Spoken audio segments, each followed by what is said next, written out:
ሰላም እንዴት ናችሁ? ደህና ናችሁ ወይ? የብለማድ ቤተሰቦች አሁንማ በጣም ቅርብ እዚህ ከተቀመጣችሁ ላይ እየመሰለኝ ነው። ሰፖርታችሁ በጣም የሚገርም ነው። እውነት ለመናገር በጣም የምትገርሙ ሰዎች ናችሁ። እናንተን ሰብስክራይብ አድርጉ ሳይሆን የምላችሁ አይገባም ነበረ። ለማንኛውም ተገናኝተናል። ዛሬ የሚገርም ቁርስ እንሰራለን። ግን ከዛ በፊት ምን አዲስ ነገር ይታያችኋል? ለማንኛውም ይሄንን የሰጠችኝ ጎረቤቴ ነች። ቤት ስትለቅ በጣም ቆንጆ ገንቦና ቆንጆ የሆኑ ዋንጫዎች፣ የሸክላ ዋንጫዎች ሰጥታኛለች። ይሄ ገንቦ ለእርጎ ነው የሚሆነው። እርጎ በወይራ ይታጠንና እርጎ ይገባል፣ ወተቱ ይገባል። ሲረጋ ጤና አዳም ጣል ይደረግበታል። የሚገርም እርጎ አጠጣቸዋለሁ። እነዚህ ደግሞ የጠላ መጠጫዎች ናቸው። በጣም የሚገርሙ ሸክላዎች ናቸው። ይሄኛው ደግሞ እርጎ መጠጫ ነው። አስባችሁታል? እዚህ ላይ እርጎ ተደርጎ ይሄ ጥቁር ነው፣ ነጭ እርጎ ስትጠጡት አትቅሙ። አጠጣችኋለሁ። ለማንኛውም ቤሪን አመሰግናለሁ እላታለሁኝ። በሄድሽበት መልካም ጊዜ ይሁንልሽ። ዛሬ የምንሰራው ቁርስ ነው። ለነገ የሚሆነን ቁርስ፣ የሚገርም ቁርስ ነው። ይህንን ቁርስ ረዲ ሰራችልን አንድ ጊዜ። ጠዋት ልክ ስንበላው ሌላ ስሜት ነው የተሰማን። በጣም የሚገርም ቁርስ ነው እና ስም አለው፣ ታውቁታላችሁ ገበያው ላይ ስሙን። እኛ ግን ሌላ ስም ሰጥተነዋል። መጨረሻ ላይ ነግራችኋለሁ። ተከታተሉ።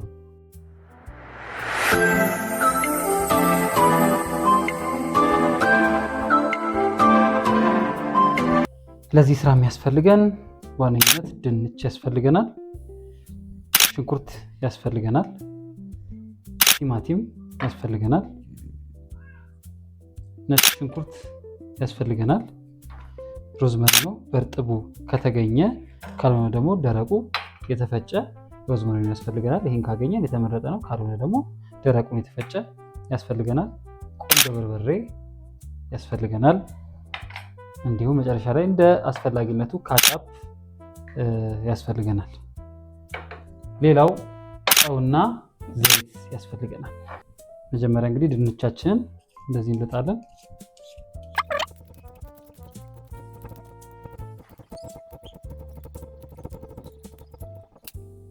እንደዚህ ላጥነውን ድንች እናጥበዋለን። እንግዲህ እንዲህ ያዘጋጀናቸውን አትክልቶች እነዚያው በጣም ትንሽ ናቸው አይደል? በጣም ቀላል ናቸው። ግን ጣዕም ሰተናቸው የምናዘጋጅበት አንደኛው መንገድ አከታተፋችንና እንዴት ማድረግ እንዳለብን ማወቅ። ስለዚህ ከዛ መሀል አንዱ ከተፋ በዚህ ስላይስ በሚያደርገው አያችሁት። ምንጊዜም ከስራው በፊት ሴፍቲ ይቀድማል። ስለዚህ ተጠንቀቃችሁ እያሰባችሁ እንድትሰሩ።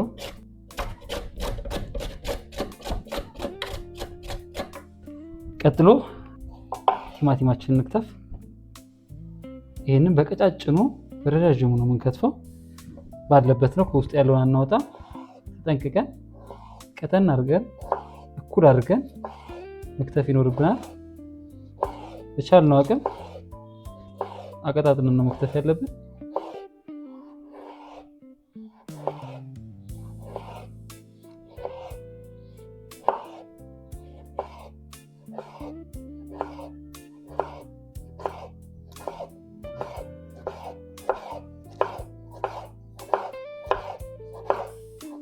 ሽንኩርታችንንም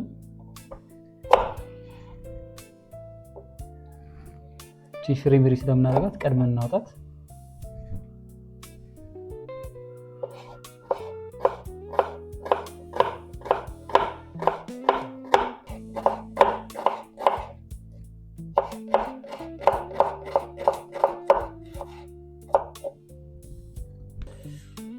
ነጭ ሽንኩርታችንን እንደዚህ አድርገን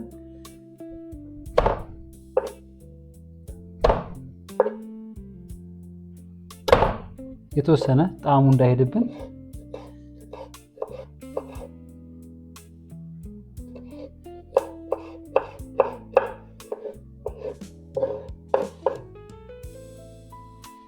እናደርገዋለን።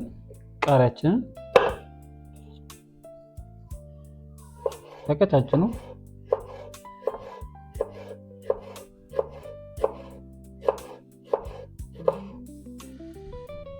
ሮዝመሪናችንን ጫፏ ላይ እንቡጥ ስለሆነች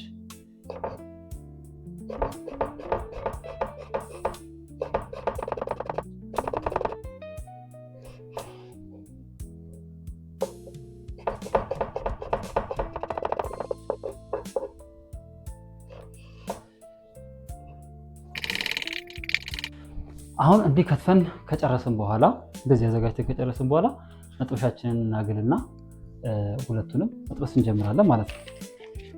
አከታተፋችን ያው እንደምታውቁት ወሳኝ ነው። በቆንጆ ሁኔታ ከትፈን ማዘጋጀት መጀመሪያ ግራ እንዳይገባን ቀድመን ማዘጋጀት መቻል አለብን። ካዘጋጀን በኋላ ከከታተፍን በኋላ ወደ ጠበሳው ብንገባ እየከተፍንም መስራት እንችላለን። ይህ ሲግልልን እዚህ ላይ ድንቹን እንጠብሰዋለን። እዚህ ላይ ደግሞ ዘይት አድርገንበት ሶሳችንን እንሰራለን ማለት ነው። እንግዲህ ይሄኛው ዘይት ባለፈው ቺፕስ የጠበስንበት ዘይት ነው። አንድ ጊዜ እንደዚህ አይነት ለዚህ ለቺፕስ የሚሆን ለመጠባበሻ የሚሆን ዘይት ካዘጋጀን እሱኑ መጠቀም እንችላለን። ሁልጊዜ በስነ ስርዓት በቃ አስቀምጠ ነው ራሱን ዘይት እየደጋገምን ለመጠባበሻ መጠቀም እንችላለን። መጋሉን ለማየት እስኪሆን ትንሽ ይቀረዋል። ይሄኛው ግን ግሎልኛል። መጀመሪያ ሶሱ ላይ የምንጨምረው ቀይ ሽንኩርት ነው።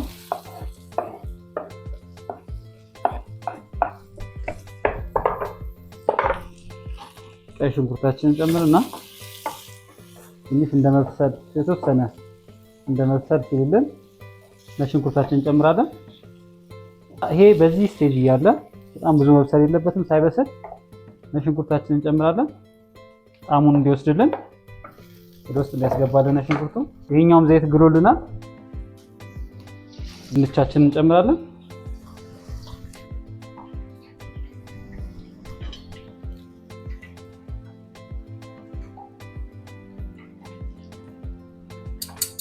ከዛ በኋላ እዚህኛው ላይ ቲማቲማችንን እንጨምራለን። እንግዲህ አንድ ደቂቃ ሙላ ላይሞላ ይችላል። ቀይ ሽንኩርቱን ከጨመርን ወዲያው ነው የምንጨምረው። ይሄ በጣም ብዙ መብሰል የለበትም። እሺ እንደ ቺፕስ ድርቅ ማለት የለበትም። የተወሰነ ነው መብሰል ያለበት።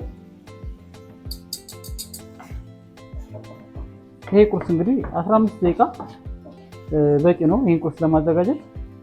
ከዛ በላይ ብዙ አይፈልግም። አሁን ይሄ በስሎልናል። ኦልሬዲ ይሄ ደርሷል። በጣም ብዙ መብሰል አይፈልግም ከዚህ ውጪ።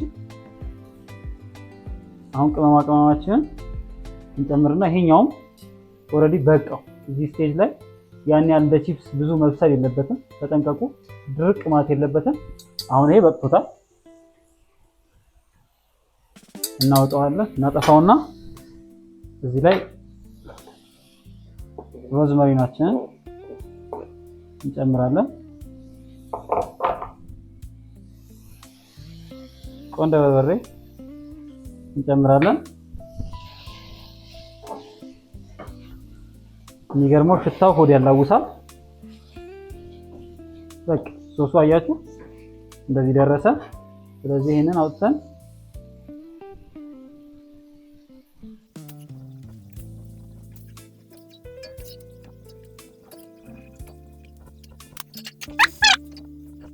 አደዋለን። መጨረሻ ላይ ቃሪያችንን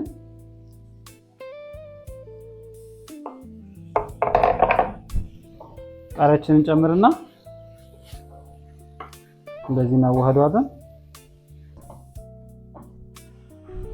መጨረሻ ላይ ያው ጨው እንጨምርበትና የምንፈልገውን ያህል ጨዋችንን እናዋህደዋለን። አሁን ወደ ማዘጋጀት እንሂድ። ዳቦአችንን እንቆርሰውና ካቻፕ ካለን ከሌለም ችግር የለውም፣ ባይኖርም ከፈለግን አቮካዶ መጠቀም እንችላለን። ባለው ነገር ባይኖርም ካቻፕ ባንቀባውም ችግር የለውም። እንዲህ እናደርግና ሶሳችንን ይሄ በጣም የአጭር ደቂቃ ቁርስ ነው እንግዲህ